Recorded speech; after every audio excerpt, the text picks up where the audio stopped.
Bonsoir à toutes, bonsoir à tous. Dans cette vidéo, je vous partage ma visite de l'Alpaventure Moto Festival à Barcelonnette de 2025.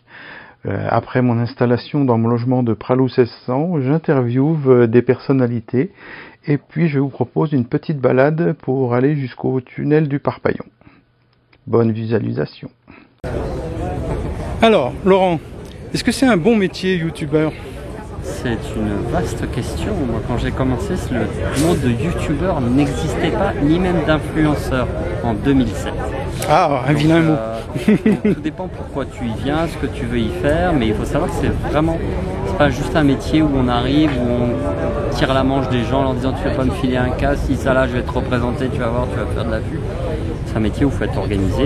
J'ai une vraie boîte de prod, j'ai une comptabilité, je cherche des clients chaque année, donc voilà quoi, après ça dépend comment on le vit quoi. Quand on est dans sa chambre chez papa et maman qu'on a 16 ans, pas beaucoup de besoins.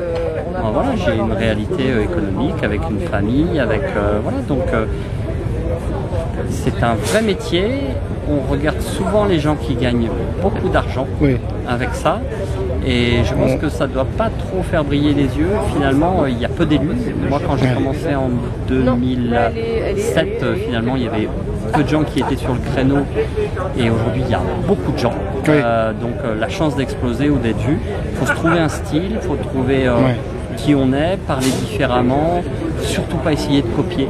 Il y a la mode de je reçois un matériel, je le déballe, je fais marrer tout le monde, ça y est, c'est passé. Et de toute façon, à chaque fois que tu t'aperçois d'une mode, c'est déjà passé. Et d'une façon de faire. Donc il vaut mieux essayer de créer, d'être plutôt créatif et d'inventer des nouvelles choses, d'être authentique, et de faire ce qu'on a envie de faire et pas venir pour l'argent. Ah non, voilà. C'est pas le cas. J'aime pas le terme de youtubeur, mais vu créateur de contenu, ce qu'il y a à faire, c'est un métier. Oui, tout à fait. Je vois bien le peu que je fais moi, comme c'est compliqué, et quand il faut jouer avec toutes les caméras et ainsi de suite, c'est un bazar. Voilà. Eh bien, merci Laurent. Mais avec grand plaisir. À bientôt. Ça marche. Bonjour Clara. Bonjour. Tu vas bien? Ça va et toi? Ça va. Dis-moi, est-ce que c'est une bonne situation youtubeuse? Alors, je peux pas te répondre parce que du coup, je ne suis pas youtubeuse, mais peut-être que tu as une autre question à me poser. Alors, est-ce que c'est une bonne situation créatrice de contenu? Ah oui, chouette. Eh bien, écoute, on est pas mal heureux, comme on dit. Regarde un peu, environnement fabuleux, belle météo, des motos, des gens sympas. Et oui, ça rend heureux. Je vous le conseille fortement. Ben, parfait. Merci beaucoup. Merci à toi. Et bon salon. À bientôt. À bientôt. Bonjour Greg. Salut. Alors, est-ce que c'est une bonne situation youtubeur? Tu sais, je ne pense pas qu'il y ait de bonnes ou de mauvaises situations. Non, c'est clairement pas une bonne situation quand tu es un petit comme moi. Parce que tu n'es pas, contrairement à ce que pensent les gens, en train de rouler en Lamborghini dès que tu mets une vidéo. Ah bon, on m'aurait menti. Non, j'ai pas réussi à la garer là. Donc c'est pour ça. Non, c'est pas. Il faut être très très gros. Donc quand tu es à mon niveau, en fait, c'est pas YouTube qui te fait vivre. Ça t'aide parce que moi, ça me fait ma vitrine pour mes guides. Ça me permet de présenter mes guides, mes voyages et mon activité. Mais ça s'arrête à ça quoi. Ok. C'est très bancal aussi. Oui. Tu sais, c'est éphémère. Moi, je sais qu'on est du consommable. Oui. Alors, il faut que tu te fasses refaire les lèvres et tu montes tes fesses. J'irai au Brésil. Ouais. Ok, merci beaucoup Greg. Alors, fin de la montée du Parpaillon. Fin. Il me reste encore 3,6 km. J'ai pas mis mon micro dans le casque, j'espère que vous m'entendez. Bon, il n'y a pas trop de vent, donc on devrait y arriver avec ce micro là. Et ben c'est parti. Il y a une voiture qui monte assez derrière moi. Essayez de pas le gêner. Alors j'ai jamais fait d'off-road, j'en chie.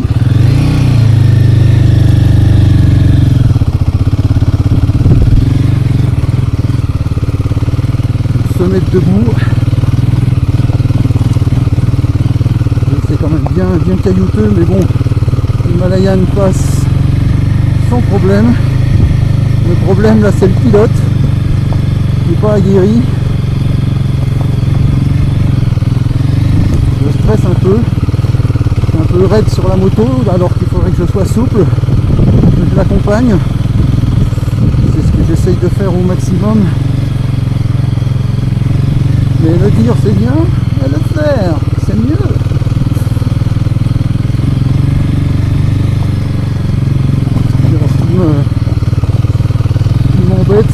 épingles. J'ai encore du mal à les franchir.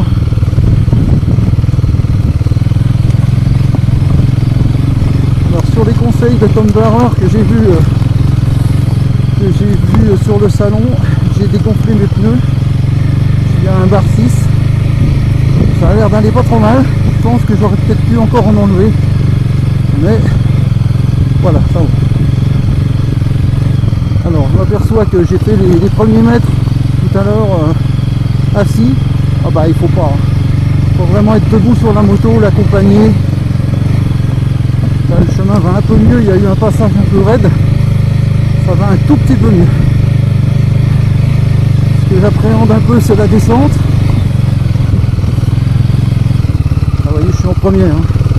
Faut pas chercher à prendre de la vitesse. Petit ruisseau. Voilà, calé. Calé. C'est pas évident du tout. J'aurais dû prendre un tout petit peu de vitesse pour franchir le ruisseau. C'est un peu profond. J'ai pas voulu taper la roue avant. J'aurais pu.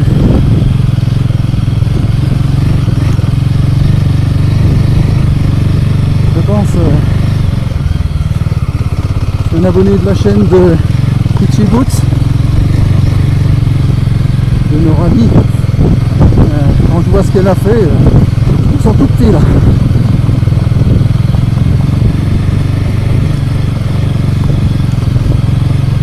Mais bon, ça monte. Ça y va. J'essaye d'éviter au maximum les grosses pierres, mais ça passe. L'Himalaya n'a pas un gros débattement. Je crois que c'est 230 mm si je dis pas de bêtises, 200 ou 230, je sais plus. Mais jusqu'à présent c'est passé partout. Je vais pas talonner. Oui, ce que j'aime pas c'est ces pierriers, parce que ça roule, les pierres roulent, mais n'amassent pas mousse. C'est pas le malin. Oh le malin. Voilà, doucement. Je dis ça depuis tout à l'heure, doucement, on va jamais arriver. Il va faire nuit. Non. J'ai pas choisi l'heure la moins chaude. Et je navigue un peu entre la droite et la gauche là. Mais ça se passe pas mal. Bon là, la pique est un peu moins prononcée. Il y a des endroits où je ne voudrais pas tomber.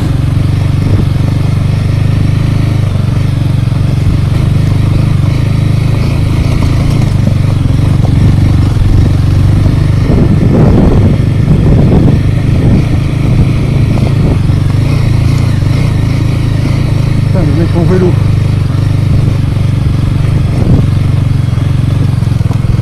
Bravo hein.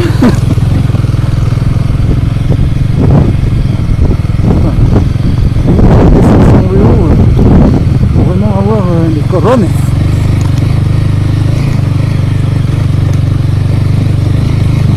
Et les cuisses. Bon, on avait de mieux en mieux. C'est pas l'autoroute, mais bon. Je hais l'autoroute. Voilà, attention là, petit dévers. Et bien, ça commence. Deuxième petit dévers. Faut garder quand même un peu de vitesse. Alors là c'est pareil, le passage est pas évident.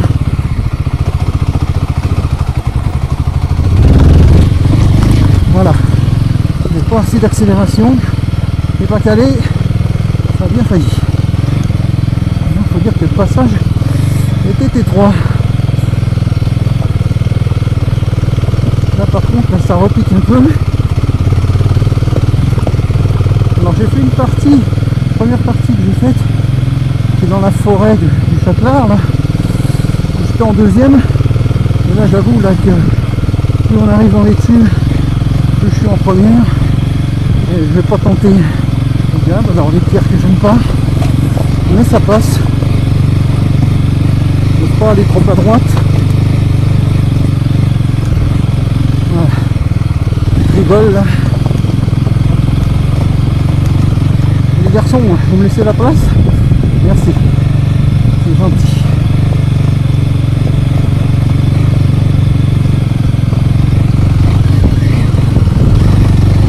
Allez!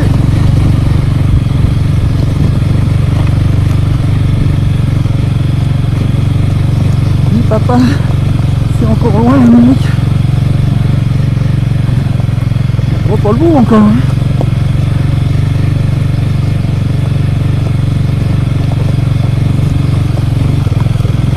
Ça se mérite, hein. Ça se mérite. Et moi, je pourrais dire je l'ai fait.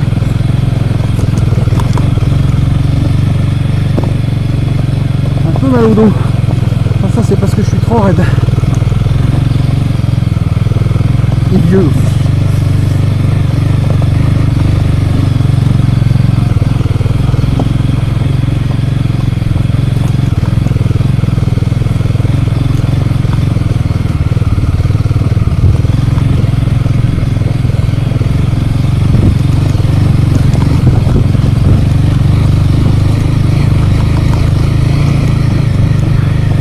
Plus plat, on prend un peu de vitesse, mais pas trop. On regarde de loin pour voir les difficultés. Là par exemple, là. Il n'y a pas ça, là, il y a une grosse pierre. Prends la vitesse. Voilà. Trop doucement, tu vas caler. Ah, des patous. Y a-t-il des moutons dans le secteur?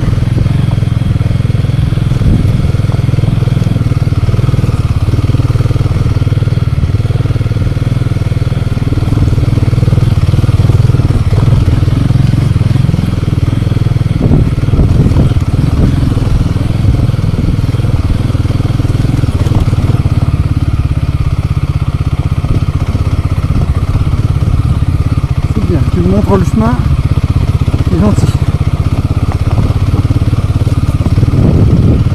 Bah punaise, c'est encore long.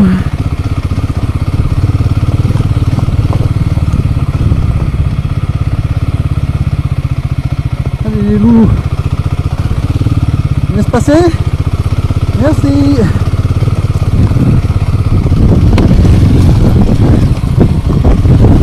Voilà. Pas évident le passage là, je l'ai eu.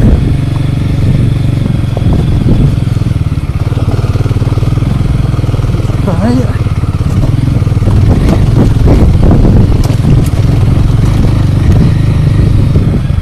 T'auras pas tout.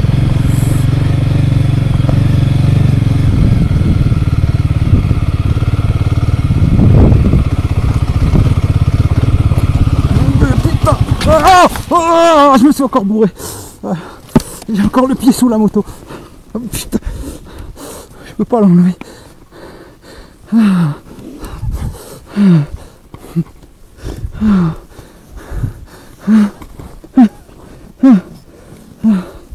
Oh bordel. À cause du chien ça. Allez. On se pose 2 minutes. Ah putain. Surtout le pied, encore un coup. Moi qui avais mal déjà.